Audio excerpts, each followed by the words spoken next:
We are learning Mishnayos Sotah, Perek Zayin, Chapter 7. We're up to Mishna Bay's Mishna 2.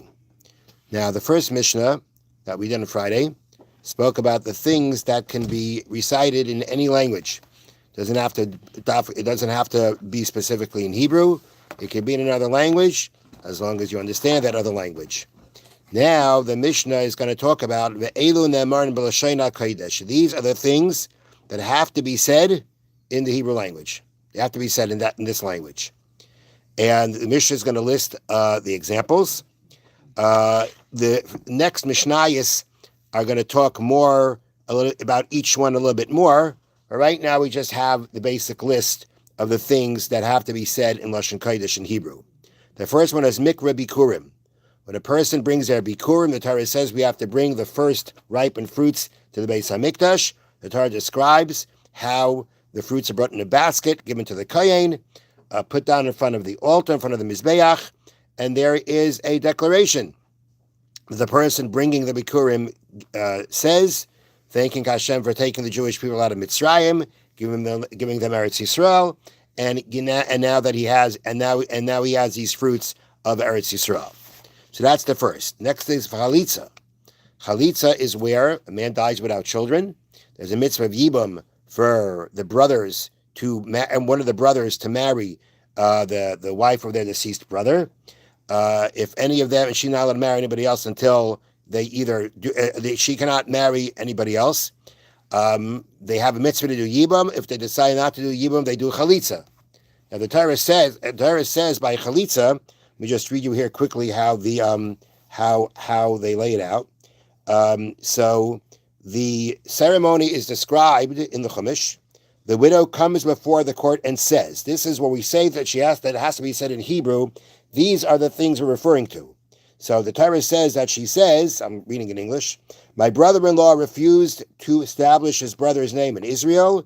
He did not want to perform Yibum with me. That's what she says. Then the Torah says the brother-in-law confirms this and says, I did not want to take her.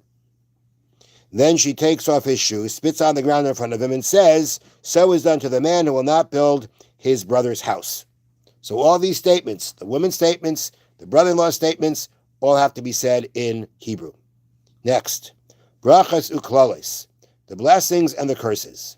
Now, the blessings and the curses is something we had a few weeks ago in Parshas Kisavai, which the Jewish people were commanded to say at Mount Gerizim and out Mount Ebal when they entered Eretz Yisrael, a list of blessings and curses. There will be a Mishnah later that will elaborate on this. But the Torah talks about curses and blessings they have to say on these mountains. They had to be said in Hebrew. Berachas Kohanim, the blessings of the Kohanim.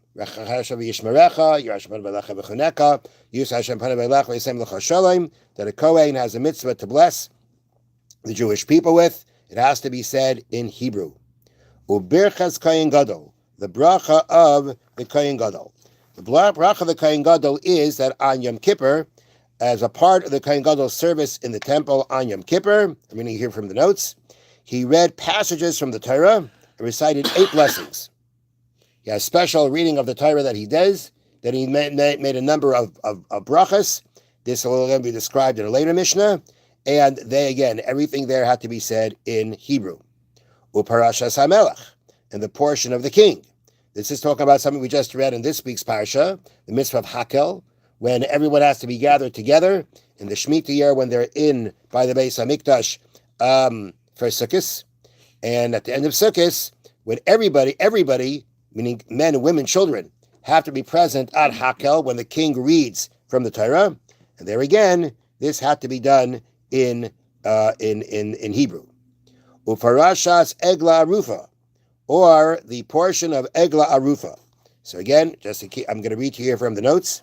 The Torah commands that if the body of a murder victim is found in Eretz Yisrael and is not known who killed him, so the first step is that judges of the Great Sanhedrin come and measure to see which town is nearest the body. The elders of that town bring a calf that has never been done any work to a rocky, hard valley. They kill the calf there by chopping its neck from the back. They then wash their hands over the dead calf and declare that they are in no way responsible for the murder. They say, our hands have not spilled this blood, etc. And the Kohanim who are present, they respond, they say, Kapar Alamcha Yisrael, atone for your people Israel, etc.